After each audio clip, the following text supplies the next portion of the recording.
પશ્ચિમ બંગાળમાં ચાલી રહેલી મતદાર યાદીઓના ખાસ સઘન સુધારણા વચ્ચે મુખ્ય ચૂંટણી અધિકારીની કચેરીએ તમામ જિલ્લા વહીવટીતંત્રોને નિર્દેશ આપ્યો છે કે જો સુધારા દરમિયાન કાયદો અને વ્યવસ્થામાં કોઈ ખલેલ પહોંચે તો તાત્કાલિક એફઆઈઆર દાખલ કરવામાં આવે।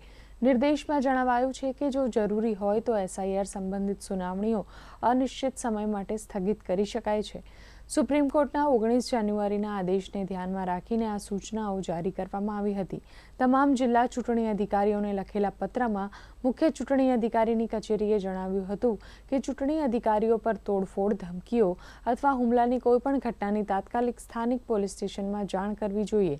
આ ફરિયાદોની નકલો પોલીસ અધિક્ષક અને જિલ્લા ચૂંટણી અધિકારીની કચેરીને પણ મોકલવી જોઈએ। પત્રમાં જણાવાયું છે કે જો કોઈપણ વિસ્તારમાં હિંસા અથવા સરકારી સંપત્તિને નુકસાનની કોઈ ઘટના બને તો એસઆઈઆર સંબંધિત સુનાવણીઓ તાત્કાલિક બંધ કરવામાં આવશે અને મુખ્ય ચૂંટણી અધિકારીની પરવાનગી પછી જ ફરીથી શરૂ કરાશે।